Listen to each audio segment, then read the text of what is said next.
Hello friends, जैसा कि हमने आपको ट्रांसफ़र ऑफ प्रॉपर्टी एक्ट के पिछले वीडियो में सेक्शन 25 के बारे में बताया था। आज हम सेक्शन 26 की बात करेंगे। तो सेक्शन 26 जो है वो है पूर्वभाव शर्त की पूर्ति, जिसको इंग्लिश में कहते हैं सब्सटेनियल कंपाइलेंस ऑफ कंडीशन प्रेसिडेंट। अब पूर्वभाव शर्त की पूर्ति क्या होती है कि जैसे मान लीजिए कि कोई व्यक्ति ये कहता है कि अगर ये मुझे 5,000 रुपये देता है, एक शर्त के अनुसार अंतरित करता है, किसी शर्त के अनुसार 5,000 रुपये अंतरित करता है, और वो ये कहता है कि गा घा और अंगा की सम्मति से विवाह करेगा। ठीक, अगर मान लीजिए गा घा और अंगा में किसी एक की मृत्यु हो जाती है, तो हो जाती है और वो विवाह कर लेता है, तो इसको कहते हैं पूर्वभाव शर्त की पूर्ति, मतलब शर्त की पूर्ति को इसको सारता अनुपालन कहते हैं। अब समझते हैं इसका क्या मतलब है कि जहाँ की संपत्ति अंतरण के निबंधन कोई ऐसी शर्त अधिरोपित करते हैं जो इससे पहले कि उस व्यक्ति उस संपत्ति में हित प्राप्त कर सके पूरी की जानी हो, मतलब वो शर्त पूरी की जानी हो, वहाँ यदि उस शर्त का सारता अनुपालन कर दिया गया है तो ये समझा जाएगा कि उसकी पूर्ति हो गई।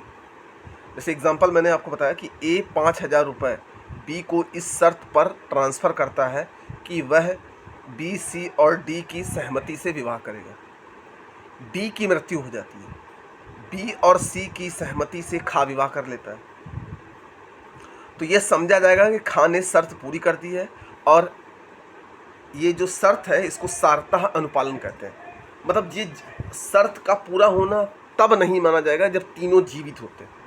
अगर तीन में से कोई एक भी व्यक्ति मर गया है तो सारता अनुपालन होगा, या भले दो व्यक्ति मर गए हो एक जिंदा हो तो उसको सारता अनुपालन कहा जाएगा। जैसे ए 5,000 रुपये खा को इस शर्त पर अंतरित करता है कि वह बी, सी और डी की सहमति से विवाह करेगा। बी, सी और डी की सहमति के बिना खा विवाह करता है, किंतु विवाह के पश्चात उनकी सहमति अभिप्राप्त कर लेता है। खा ने शर्त पूरी नहीं की है, ये सारता अनुपालन नहीं है।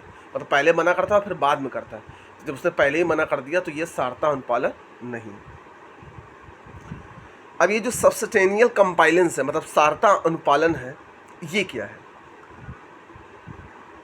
यदि किसी पूर्वगामी शर्त को अधिकतम संभव स्थिति तक, मतलब किसी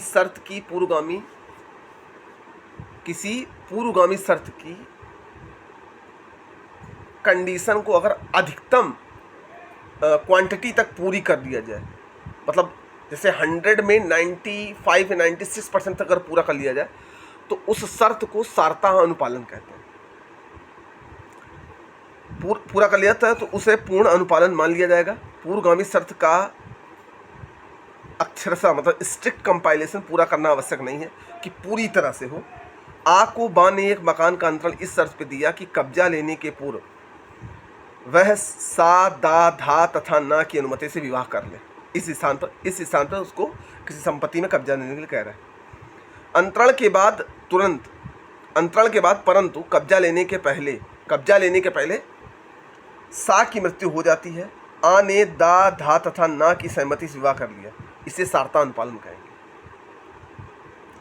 शर्त के अनुसार आ को मकान मिल जाएगा, बा को एक अंतरण इस पूर्ववर्ती शर्त पर किया गया कि वह बा, सा और दा ना की सहमति से विवाह करेगा।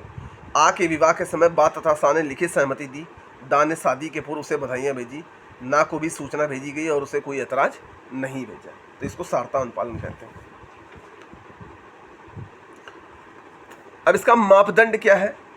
क्या अंतरिती ने शर्त का अनुपालन करने का प्रत्येक संभव प्रयास किया है, मतलब हर एक चीज़ ट्राई करी है उस शर्त को पालन करने के लिए?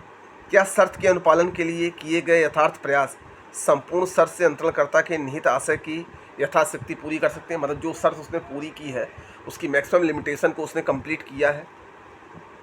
ठीक है, तो ये हमारा था सब्सटेनियल कंपाइलेंस ऑफ कंडीशन प्रेसिडेंट। अब इसमें देखिए कंडीशन प्रेसिडेंट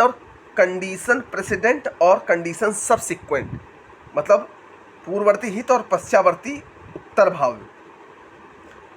ये सब इसी से मिलता है। जो पूर्ववर्ती शर्त ये है कि जिसके हुए बिना अंतरित हित का शुरुआत ही नहीं होगी। पश्चावर्ती शर्त वहाँ है जिसके होने पर अंतरित हित छिन जाएगा। मतलब अगर कोई शर्त जब ये रखी जाए किसी भी संपत्ति अंतरण की, तो वो पूर्व होने से पहले वो शर्त जब तक कंप्लीट नहीं हो जाती तब तक नहीं मानी जाती। तो ये मैंने आपको सेक्शन 26 के बारे में बताया है। अब नेक्स्ट वीडियो हम आपको 27 के बारे में बताएंगे। तब तक के लिए धन्यवाद।